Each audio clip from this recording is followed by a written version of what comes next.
अस्सलाम वालेकुम, कैसे हैं आप? सब ठीक हैं, फिट हैं? नई वीडियो के साथ आपकी खिदमत में हाजिर हैं। और आज का टॉपिक पीसीओएस है, क्योंकि जो सितंबर है वो पीसीओएस का मंथ है। और हमारे साथ मौजूद हैं क्लिनिकल साइकोलॉजिस्ट डॉक्टर नाजिश। अस्सलाम वालेकुम। वालेकुम अस्सलाम। कैसी हैं आप? ठीक हैं? अल्हम्दुलिल्लाह। डॉक्टर नाजिश, ये बताएं कि जो पीसीओएस है इसका मेंटल हेल्थ के ऊपर कोई इफेक्ट होता है? सबसे पहले तो देखें, अगर बात की जाए पीसीओएस के सिम्टम्स की, एज यू नो कि जिसमें आपके फेस पे बाल बहुत ज़्यादा आ जाते हैं, ऑब्वियसली आपका एंड्रोजन लेवल हाई हो जाता है, और एक्नी आपको बहुत ज़्यादा होना शुरू हो जाती है, फिर आपका साइकिल इरेगुलर हो जाता है, और बॉडी का जो वेट है उसमें चेंज आना शुरू हो जाता है, ऑब्वियसली ओबेसिटी की तरफ आप जाना शुरू हो जाते हैं। देन एक और इसमें चीज़ आती है कि आप थोड़ा सा इनफर्टिलिटी को लेके कंसर्न हो जाते हैं, ओवरली कंसर्न हो जाते हैं। अगर इन सारे सिम्टम्स को देखा जाए तो कहीं ना कहीं ये आपको एक इमोशनल डिस्ट्रेस कॉज करते हैं। इमोशनल डिस्ट्रेस कॉज करते हैं इस तरीके से भी, इसका थोड़ा सा अगर बायोलॉजिकली देखा जाए तो आप ये देखें कि पीसीओएस में मोस्ट ऑफ द टाइम हमारे जो है वो क्रोनिक इन्फ्लेमेशन जो होती है। अब क्रोनिक इन्फ्लेमेशन जो है वो आपके कार्टिसोल लेवल को रेज कर देती है ऑब्वियसली, जिसकी वजह से आपके स्ट्रेस लेवल ज़्यादा हो जाते हैं, एंड देन उसकी वजह से insulin resistance, and then again chronic inflammation, और ये साइकिल आपका रिपीट होता रहता है। इसी के साथ साथ ये जो एक सेंस ऑफ इनफर्टिलिटी माइंड में बैठ जाती है, ये ज़्यादा आपको डिस्ट्रेस की तरफ लेके जाती है। एक अनसर्टेनिटी जो आपको लग रहा होता है कि पता नहीं होगा नहीं होगा, आप ऑल द टाइम एक टेंशन में बैठे हुए हो। इसका अगर हम ज़्यादातर देखें, ये आपकी क्वालिटी ऑफ लाइफ को, जैसा कि आपकी स्लीप हो गई, आपके खाने पीने के पैटर्न्स हो गए, ये उन सारी चीज़ों को चेंज कर देती है। इसमें इमोशंस का एक बड़ा लिंक होता है। इमोशंस का लिंक ऐसे होता है कि अगर आपके पास जो के पेशेंट्स आते हैं, आपने देखा होगा मोस्टली जो अर्ली प्यूबर्टी के या जो टीनेज जो गर्ल्स आ रही होती हैं, उनके अगर हम फैमिली वालों से पूछें उनके मूड्स के बारे में, तो एक चीज़ बहुत कॉमनली रिपोर्ट करते हैं कि इनके अंदर गुस्सा बहुत है। वो उनकी फ्रस्ट्रेशन इतनी ज़्यादा होती है अपनी सिम्टम्स, अपनी बॉडी को देख देख के, अपने फेस को देख देख के, कि वो जो फ्रस्ट्रेशन है वो उनमें एग्रेशन कॉज कर देती है। अब वो एग्रेशन, या तो वो गुस्सा कर रहे होते हैं, या द वेरी नेक्स्ट मोमेंट क्योंकि उनका सिचुएशन पे कंट्रोल नहीं है, तो वो लो मूड में चले जाते हैं। लो मूड में वो क्या करते हैं, क्राइंग स्पेल्स की तरफ चले जाते हैं। तो मेन उनका वो इमोशंस के बीच में ही रहते हैं। कभी हाई इमोशंस में एग्रेशन शो करेंगे, कभी दूसरे इमोशन में जाएंगे और उसमें वो क्या करेंगे, रोना शुरू कर देंगे। अच्छा, ये इसके साथ साथ आप डॉक्टर नाजिश हमें ये बताएं कि क्या पीसीओएस का और डिप्रेशन का कोई लिंक है? डेफिनेटली। देखिए, सबसे पहले जैसे हमने बात की ना कि ये सिम्टम्स अगर सारी को हाईलाइट करें तो उसका लिंक है। अब डिप्रेशन में होता क्या है, डिप्रेशन में आप वर्थलेसनेस फील करते हो, आप कहीं ना कहीं गिल्ट में चले जाते हो, आपकी स्लीप डिस्टर्ब होती है डिप्रेशन में, आपकी खुराक जो है, खाना पीना जो है वो अप एंड डाउन होता है। आपने ये देखा होगा कि जो मोस्टली पीसीओएस के लोग आते हैं, या तो वो आपने देखा होगा कुछ लोग कह रहे होते हैं कि ये बहुत ज़्यादा खाती है या इसका खाने पर कंट्रोल ही नहीं है, या वो ये कह रहे होते हैं कि ये बिल्कुल नहीं खाती, वो थोड़ा सा उस साइड पे चली जाती है, लो साइड पे चली जाती है, जिसमें उसको टेंशन होती है अपने बॉडी वेट की, अपने एक इमेज की। तो उस इमेज की वजह से वो अपने यहाँ तक या तो खाने को बिल्कुल रिस्ट्रिक्ट कर देती है, या उसका बिल्कुल कंट्रोल नहीं होता उस स्ट्रेस की वजह से, और वो एक्सेसिवली बेसिकली स्ट्रेस ईटिंग करना शुरू कर देती है। यानी कि वो एक, या तो वो स्ट्रेस ईटिंग होगी, या वो स्टारवेशन होगा, या खाने पे कोई कंट्रोल नहीं होगा। बिल्कुल। अब डिप्रेशन में चूंकि वर्थलेस वाली फीलिंग्स हैं, डिसअपॉइंटमेंट वाली फीलिंग्स हैं, होपलेसनेस है, ये जो नाउमीदी है, ये जो डिसअपॉइंटमेंट की फीलिंग्स हैं, ये क्यों आ रही हैं? ये उनको अपने सिम्टम्स को लेके आ रही हैं, क्योंकि आप ये देखें मोस्टली अगर आपके पास कोई कपल्स आए तो कपल्स इस चीज़ को बहुत ज़्यादा रिपोर्ट कर रहे होते हैं कि वो कहीं ना कहीं दोनों इस चीज़ से सफ़र कर रहे होते हैं, कि दोनों उस अनसर्टेनिटी में है, दोनों उस टेंशन में है कि पता नहीं होगा, वो होपफुलनेस वाली साइड पे कैसे जाएं, क्योंकि कुछ सिम्टम्स उनकी ऐसी हैं, वो परेशान हो रहे हैं कि ऐसा कुछ नहीं होगा। अब वो इनफर्टिलिटी वाली चीज़ बीच में फिर उनके जो माइंड में आ जाता है, getting pregnant and all these things, ये चीज़ें उनको थोड़ा सा स्टक कर देती हैं इस चीज़ को लेके, कि वो एक ही पॉइंट पे रहते हैं कि पता नहीं अब तो कुछ नहीं होगा। ये जो कुछ नहीं होगा, ये बेसिकली ये डिप्रेशन की ही सिम्टम्स हैं, कि आप बिल्कुल ना उम्मीद हो गए हो, आप में जरा सी भी उम्मीद नहीं रही है। आप ये देखें कि हमारे पास इवन मैंने ये देखा है कि लोगों ने इतना ज्यादा इसको एसोसिएट किया हुआ है, इसका एक स्टिग्मा बनाया हुआ है पीसीओएस का। हमारे पास ये कुछ दिन पहले एक पेशेंट भी आए, आप मिले होंगे यकीनन उनसे, तो वो ये कह रहे थे कि मेरी वाइफ जो उनको पीसीओएस है, फिर भी मैं उनके साथ रह रहा हूँ। फिर भी मैंने उनको रखा हुआ है। अल्लाह। मीन्स कि उनके लिए ये इतनी बड़ी चीज थी। आप ये देखें कि उनकी वाइफ की उस वक्त मेंटल कंडीशन क्या होगी, क्यों? क्योंकि उनके हस्बैंड की तरफ से भी बिहेवियर चेंज हो गया होगा, उनके हस्बैंड की तरफ से भी उनको कुछ डिसअपॉइंटमेंट मिलती होगी, कुछ रूड बिहेवियर मिलता होगा, और इस सब को लेके जाना कहीं ना कहीं आप मेंटली तौर पे डाउन चले जाते हो आप। डॉक्टर नाजिश, ये तो चले डिप्रेशन की साइड ना हमने कवर कर ली, एंजाइटी और पीसीओएस का कोई लिंक है? अच्छा, एंजाइटी एग्जैक्टली बिल्कुल ऐसा ही है जैसे हमने डिप्रेशन की बात की ना, कि उसकी सिम्टम्स हैं वर्थलेसनेस, होपलेसनेस, मायूसी में चले जाना, नाउमीदी में चले जाना। इसी तरह जो एंजाइटी है ना, बेसिकली हमने पहले भी डिस्कस किया था कि एंजाइटी बेसिकली एक इलॉजिकल फियर है, एक खौफ है। तो अगर हम एंजाइटी की सिम्टम्स को, जो कि इलॉजिकल फियर है, इलॉजिकल एक खौफ है, आप उस खौफ में क्या होता है कि समटाइम जी आपको लगता है फिजिकल सिम्टम्स आ रही हैं, आपका स्टमक अपसेट होना शुरू हो जाता है, आपको डाइजेस्टिव इश्यूज होना शुरू हो जाते हैं, फिर बॉडीली सिम्टम्स, उनकी हार्ट बीट चेंज होना शुरू हो जाती है, नींद उड़ जाती है, नींद उनकी उड़ जाती है, वो ऑल द टाइम एक फियर की स्टेट में रहते हैं, एक खौफ सा उनमें रहता है। खौफ कैसे? रेस्टलेसनेस सी, बेचैनी सी। खौफ यही है कि पता नहीं क्या होगा, नेक्स्ट मोमेंट के बारे में वो अनसर्टन है, यही एंजाइटी है। और अगर पीसीओज में देखा जाए तो सेम गोज फॉर देम, कि उनको यही है कि अब हमें नहीं पता, हम इतनी स्ट्रगल कर रहे हैं, अपनी बॉडी पे काम कर रहे हैं, चेंज करने की कोशिश कर रहे हैं, अपने हार्मोन्स को बैलेंस करने की कोशिश कर रहे हैं, हमें एक लाइफ, अगर मैरिड लाइफ है तो उसको चलाना है, उनको definitely they want to get pregnant and all that, लेकिन उसमें उनको श्योरिटी नहीं है, उनको नेक्स्ट मोमेंट की श्योरिटी नहीं है, पता नहीं मैं वहां बनूंगी, पता नहीं मैं बनूंगी। वो एज अ कपल उसको स्ट्रगल कर रहे हैं, एज एन इंडिविजुअल स्ट्रगल कर रहे हैं। तो वो जो पूरी एक स्ट्रगल है वो बेसिकली उनको एंशियसनेस में लेके जाती है। बहुत से लोग इस अनसर्टेनिटी की वजह से, इस सारी सिम्टम्स की वजह से इतने एंशियसनेस की तरफ चले जाते हैं कि बेसिकली समटाइम तो ये होता है कि ऐसा लग रहा होता है कि एंजाइटी का पेशेंट है या इसको मसला क्या है। आप जगह बायोलॉजिकल इसको एक्सप्लोर करो तो पीसीओएस के पेशेंट्स हैं, जिसकी वजह से इसके साथ अगर हम ईटिंग डिसऑर्डर को करें तो जैसे मैंने पहले बताया कि ये एक्सेसिवली या तो एक हाई उसकी तरफ चले जाते हैं, बिंज की तरफ चले जाते हैं, या बिंज की तरफ अगर हटें तो दूसरा क्या होता है उनका, स्टारवेशन की तरफ चले जाते हैं। बिंज वाले इनके केसेस ज़्यादा होते हैं, जिसकी वजह से इनका कंट्रोल करना मुश्किल हो जाता है।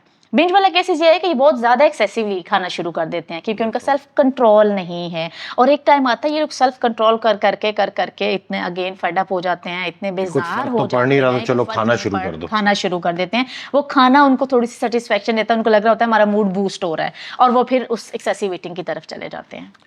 सेल्फ एस्टीम का कितना लिंक है इसके साथ? सेल्फ एस्टीम, सबसे पहले तो ये देखें कि बेसिकली सेल्फ एस्टीम होती है हमारा अपने बारे में कॉन्सेप्ट, हम अपने बारे में सोचते क्या हैं, हमें अपना आप लगता कैसे है।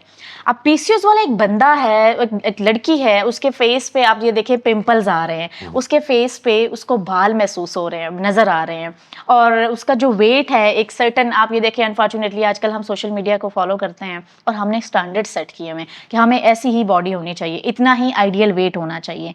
हमें जब वो सारे स्टैंडर्ड्स हमारे पूरे नहीं हो रहे होते हैं, हमारी जब एक्सपेक्टेशंस हर्ट हो रही होती हैं, तो अल्टीमेटली क्या होता है, हमारा जो बॉडी इमेज है वो नेगेटिव हो जाता है, हमें अपना आप ही कहीं ना कहीं बुरा लग रहा होता है। पीसीओएस वालों को अक्सर मैंने देखा होगा, यार शीशा क्या देखना, मैं कौन सा अच्छी लग रही होंगी, या मेरे पे कुछ सूट नहीं करता, या जब भी वो बात करेंगे उनकी कंफ्यूज थिंकिंग होगी, डिसीजन मेकिंग उनकी इतनी कोई अच्छी नहीं होगी।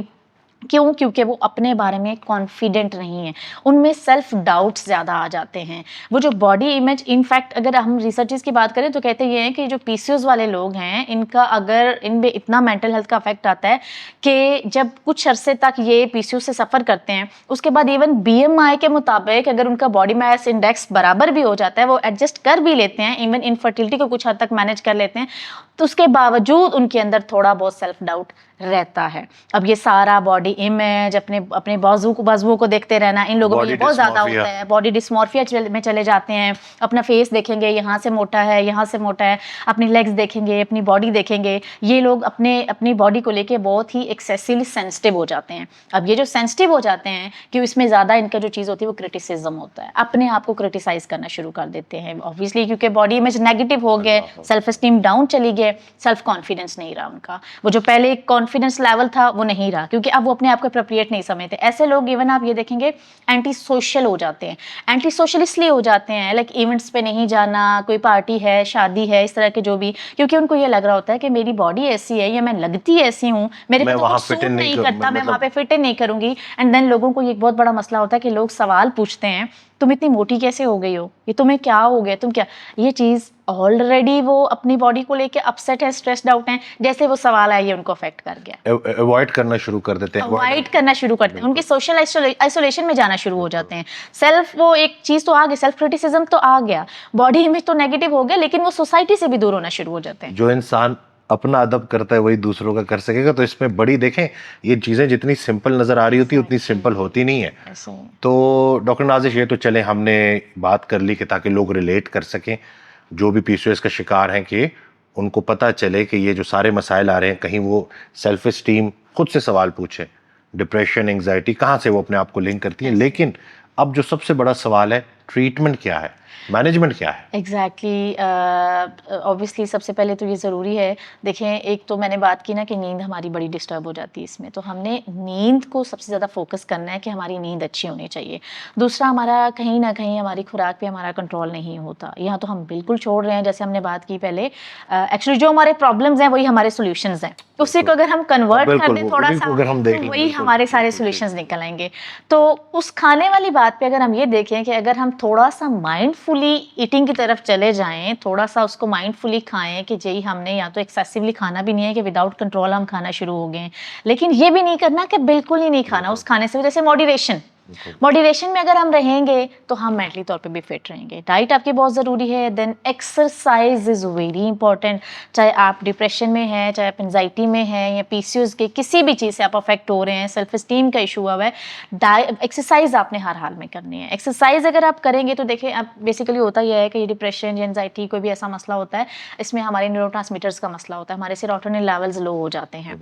अब इस चीज़ को हमने मैनेज करना है तो हमारे लिए फिजिकल एक्टिविटी बहुत ज़रूरी है, ताकि हमारा जो एक हार्मोनल चेंज आया हुआ है वो बैलेंस हो जाए। तो फिजिकल एक्टिविटी इसमें इंपॉर्टेंट हो गई।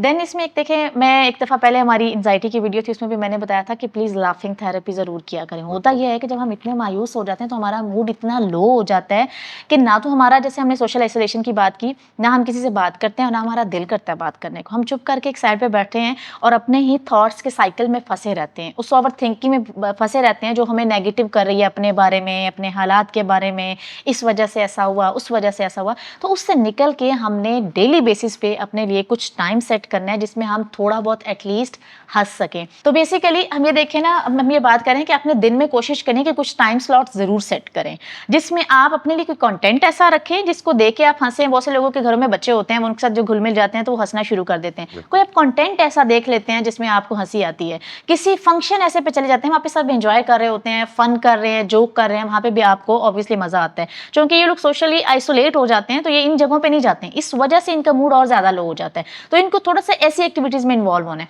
देन हमें किसी ना किसी ऐसी एक्टिविटी में ज़रूर इन्वॉल्व होना है जो actually which makes us happy. Like के फॉर एग्जाम्पल, प्रीवियसली अच्छा लगता था किसी लड़की को अपने दोस्तों के साथ बाहर जाना, अब उसको अच्छा नहीं लगता, तो उसने थोड़ा सा यहाँ पे अपने ऊपर मेहनत करके, थोड़ा सा अपने आप ऊपर अपने आप को मोटिवेट करके ज़रूर लेके जाना है, ताकि उससे थोड़ा सा जो उसका मूड है वो चेंज हो। मूड चेंज करना एक्चुअली बहुत ज़रूरी है।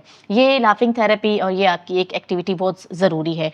देन अगर हम बात करें, इसमें हमने जैसे बात की ना कि जो हमारा प्रॉब्लम है वही हमारा सोल्यूशन है। सेल्फ इस्टीम की बात करें, सेल्फ इस्टीम को हाई करने के लिए सबसे पहले तो हमारा मसला ये होता है कि हम जो अपनी सारी जो हमारी स्ट्रेंथ्स होती हैं ना, सारी जो क्वालिटीज़ होती हैं, हम उनको फिजिकल अपीयरेंस के साथ कनेक्ट कर देते हैं, जिससे वो मल्टीप्लाइड बाय 0 हो जाती हैं। तो हमने अपनी स्ट्रेंथ्स पे फोकस करना है, but not based on physical appearance. देखिए, फिजिकल अपीयरेंस के अलावा भी तो हर इंसान की कुछ ना कुछ क्वालिटीज़ हो सकती हैं। कोई बंदा कम्युनिकेशन में बड़ा अच्छा हो सकता है, कोई बंदा जो है वो एक सोशल इंटरेक्शन में बड़ा अच्छा हो सकता है, कोई बंदा जो है वो बहुत केयरिंग होता है। लाइक वो जब भी कुछ करता है अपने घर वालों के लिए करने की कोशिश करता है, एक दूसरे को खुश करने की कोशिश करता है। कोई दो लोग आपस में गड़बड़ करें, उनको आपस में वो मिलाता है। लाइक आपकी बहुत सी क्वालिटीज़ हो सकती हैं। इसके अलावा भी आपकी जो फील्ड है उसमें एक्सपर्ट हो सकते हो। वहाँ पे तो आपका वेट मैटर नहीं कर रहा, वहाँ पे आपकी फिजिकल अपीयरेंस नहीं मैटर कर रही, वहाँ पे आपकी स्किल्स मैटर कर रही हैं। तो हमारा मसला यहाँ पे ये हो जाता है कि हम सिर्फ और सिर्फ बॉडी के मुताबिक अपनी स्किल्स पे फोकस करना शुरू कर देते हैं। और अगर हम अपनी उन स्किल्स पे फोकस करें ना जो कि बेसिकली हमारी अदर देन बॉडी है, तो कहीं ना कहीं हमारा सेल्फ डाउट, हमारे सेल्फ कॉन्फिडेंस में भी चेंज हो जाएगा। इसकी एक ट्रिक है कि देखिए, आप रेगुलर बेसिस पे ना अपने लिए एक टाइम बॉक्सिंग सेट कर सकते हैं। आप एक 5 मिनट का रूल बना लें कि मैंने, मसला लोगों का बहुत बड़ा है कि अगर वेट गेन है तो वो ये कहते हैं कि महीने में मैंने इतना वेट लूज करना है। That is actually not possible. लोग कहते हैं मैंने 5 किलो 10 किलो वेट लूज करना है। कभी भी नहीं हो सकता। ये अनरियलिस्टिक एक्सपेक्टेशंस हैं और हो सकता है कोई दूसरा बंदा कर ले, लेकिन हमारी बॉडी डिफरेंट है, individual differences are always there. हमारा मसला वहाँ होता है जब हम दूसरे के साथ कंपेयर कर लेते हैं। हमने किसी से सुना उसने 20 किलो किया, उसने 10 किलो किया, हमें लगता है हमें भी इतना करना चाहिए। हम जब वो नहीं कर पाते, हम फिर डिसअपॉइंटमेंट, फिर होपलेसनेस की तरफ, फिर एक्सपेक्टेशंस हमारी बेसिकली रियलिस्टिक होनी चाहिए। हमारा अपने लिए गोल सेट करना है जो वो शॉर्ट टर्म गोल होना चाहिए। हम महीने का गोल बना लेते हैं या हम 6 महीने का, हमने उस गोल को डिवाइड करना है, वीकली गोल बनाएं। इनफैक्ट उससे भी बेहतर होगा अगर आप रेगुलर गोल बनाएं, डेली बेसिस का गोल बनाएं कि जी आज मैंने इतना वर्कआउट कर लेना है, आज मैंने 3 टाइम, एग्जैक्टली आज मैंने 3 टाइम जो है वो इस तरीके से खाना खाना है। आप कल को भी छोड़ दें, क्योंकि जितना आप आगे का सोचेंगे उतना ही आप परेशान होंगे, सिर्फ आज का दिन। और अगर आप अपने 5 मिनट के रूल को भी फॉलो नहीं कर पा रहे, अगेन इसमें एक चीज आती है सेल्फ कंपैशन। ये जो लोग होते हैं इनका मसला ये होता है, ये सेल्फ कंपैशन नहीं करते हैं, अपने आप को माफ़ नहीं करते हैं। अपने आप पे रहम करना है, जितना हम कर सकते हैं हमने उतना करना है। अगर मैं 5 मिनट वाला भी काम नहीं कर सका तो मुझे स्किप करना है, that's okay, I am human being. लाजमी नहीं है कि मैंने जो कल प्लान किया था आज मैं पूरी चीज़ें फ्लो के साथ करूँ, बिकॉज हम रोबोट नहीं है, हम ह्यूमन है, हम इंसान है। हमारी हर दिन की एनर्जी चेंज होती है, तो हमने उस एनर्जी के मुताबिक चलना है। अगर आज मेरी एनर्जी लो है तो मुझे शिफ्ट कर जाना है, मैं कल शायद ये कर लूँ बेहतर तरीके से। उस गिल्ट की चेन में नहीं फंसना जो मैं रूल फॉलो नहीं कर सका, जिसमें स्टक नहीं हो सका, तो अब मैं बार बार खुद को कोस रहा हूँ। कल कॉल कंसल्टेशन तो यही थी कि वो पूरा महीना फॉलो किया डाइट, तो कल जो है वो जो है हद से बाहर चले गए, बहुत ओवर ईटिंग कर ली, तो बहुत ज़्यादा उनको रिग्रेट था। तो मैंने कहा कोई ऐसी बात नहीं है, 1-2-3 दिन मुस्तकिल आप थोड़ी इंटरमिटेंट फास्टिंग कर लें और ख़ुद को माफ़ करें। Exactly. खुद को माफ़ करना बड़ा ज़रूरी है, हम इंसान हैं। देखिए हम लोग लोगों को माफ़ करना तो जानते हैं कि चलो उसने ये कर दिया, लेकिन ये बहुत बड़ा एक कलमी है कि हम लोग खुद को माफ़ करने वाली चीज़ पे नहीं जाते हैं। ये जो गिल्ट है, ये गिल्ट डिप्रेशन की बहुत बड़ी सिम्टम है। गिल्ट आपको अल्टीमेटली डिप्रेशन में लेके जाके छोड़ता है और वहाँ से फिर आपको डेफिनेटली आने में बड़ा वापस टाइम लगता है। तो बेसिकली हमने इस गिल्ट से बचना है। ये गिल्ट जो है ये बहुत ज़्यादा आप कह सकते हो कि आपको एक अंधेरी गली में लेके चला जाता है। आपने बड़ी ना गहरी बात कर दी कि ये नहीं कि जितना देर आप उस कुएं में उतरते जाएंगे, जितना उस जो है ना होल में आप नीचे जा रहे हैं, उतना मुश्किल होगा वहां से फिर वापस निकलना। तो अल्लाह की रहमत से नाउम्मीद नहीं होना। बिल्कुल बिल्कुल। अच्छा, इसके अलावा फिर कुछ थेरेपीज भी होती हैं जो कि बेसिकली आपको प्रोफेशनल्स गाइड कर सकते हैं, जिसमें कि इंटरपर्सनल थेरेपी हो सकती है। जैसे मैंने बात की ना कि सोशल आइसोलेशन में ये लोग जो है वो सोशली इंटरेक्ट नहीं करते, तो इनको इंटरपर्सनल स्किल्स सिखाई जाती हैं कि आप कैसे इंटरेक्ट कर सकते हो, कैसे आप पॉजिटिव असर्टिव वे में अपनी नीड्स जो है वो कन्वे कर सकते हो बगैर किसी नेगेटिविटी के, बगैर शाउटिंग के, बगैर एग्रेशन के। आपको एक तरीका आना चाहिए कि आपने किस तरीके से अपनी बात कम्युनिकेट करनी है और रिलेशनशिप भी आपका कंटिन्यू रहे। कभी कभी हमने थोड़ा सा दूसरी चीज़ को अंडरस्टैंड करना होता है, दूसरे की बात को कभी कभी अपनी कन्वे करना भी ज़रूरी होता है। तो हमने ये नहीं करना कि अपनी नीड्स को हम पीछे छोड़ दें, ये नहीं करना। इंपॉर्टेंस देनी है अपने आप को, अपनी नीड्स को कन्वे करना है, लेकिन थोड़ा सा तरीके से। देन अगर हम बात करें कि बेसिकली यहाँ पे एक और जैसे हमने मसला बात की कि नेगेटिव थॉट्स बहुत आ जाते हैं, डिसअपॉइंटमेंट, होपलेसनेस, तो यहाँ पे CBT काफ़ी काम करती है, कॉग्निटिव बिहेवियर थेरेपी। उसमें बेसिकली हमारा मेन जो फोकस होता है वो ये होता है कि आपके थॉट्स को चैलेंज करना होता है। नेगेटिव थॉट्स जो आपके हैं, जो नेगेटिव बिहेवियर्स हैं, उनको हमने बेसिकली उनके जो पॉजिटिव एक अल्टरनेटिव हो सकते हैं, उन थॉट्स में उनके पॉसिबल रीजंस को उसकी बेसिकली जो भी इटियोलॉजी है उसमें जाके ढूंढ के उसको हम अल्टरनेटिव पॉजिटिव थॉट ढूंढ सकते हैं। उस पर जब हम थॉट्स पे काम करेंगे, थोड़ा सा ऑब्वियसली लॉन्ग प्रोसेस है, थॉट्स पे अगर हम काम कर लेते हैं तो हमारे बहुत हद तक, क्योंकि देखिए ना सारा प्रॉब्लम तो थॉट से आ रहा है। ये जितनी भी बातें हम कर रहे हैं बेसिकली मसला सोच का आ रहा है कि वो सोच ऐसे उनकी हो गई है अपने हालात की वजह से, अपनी फिजिकल जिस्मानी कंडीशन की वजह से। तो मेन फोकस हमारा थॉट्स का। इसके अलावा एक थेरेपी है DBT। मैंने यहाँ बात की कि PCOS में इमोशंस का बहुत बड़ा मसला आ जाता है कि आपके इमोशंस जो है वो फ्लक्चुएट करना शुरू कर देते हैं, जिसको हम मूड स्विंग्स कह रहे होते हैं। इसमें DBT dialectical behaviour therapy is basically emotion focused. इसमें भी इंटरपर्सनल स्किल्स पे आप काम करेंगे, इंटरपर्सनल इफेक्टिवनेस पे काम करेंगे कि आपने आपस में चीज़ें कम्युनिकेट कैसे करनी है।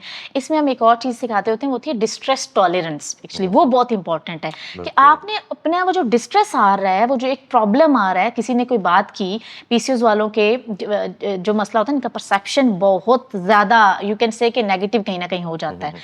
वो जो नेगेटिव परसेप्शन, उसका मतलब क्या है? उसका मतलब ये है कि किसी ने मुझे ये कहा कि you are looking good.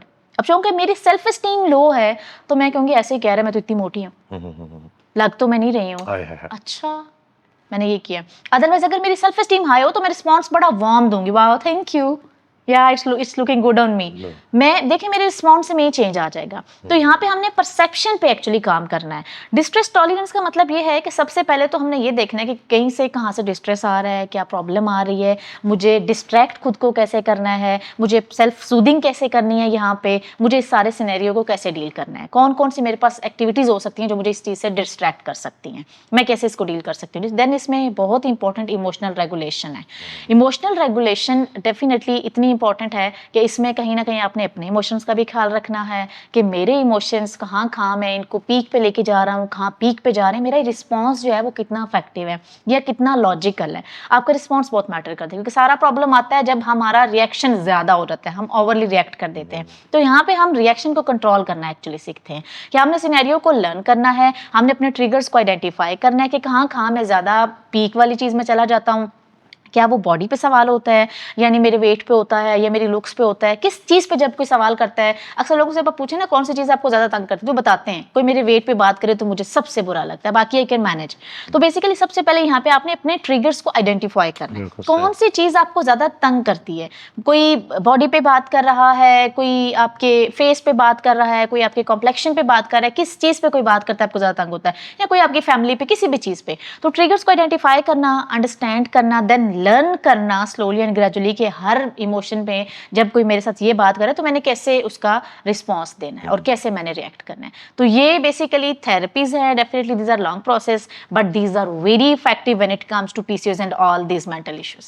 Doctor Nazish, thank you so much. और सब ये बातें तो तब होंगी ना जब लोगों को अवेयरनेस आएगी, और मैंने भी इस वीडियो से बहुत कुछ सीखा, और मैं उम्मीद करता हूँ कि आपने भी बहुत कुछ सीखा होगा। चैनल को सब्सक्राइब करना ना भूलिएगा, दुआओं में याद रखिएगा। नई वीडियो के साथ जल्द आपकी खिदमत में दोबारा हाजिर होंगे। Thank you. अल्लाह हाफिज़।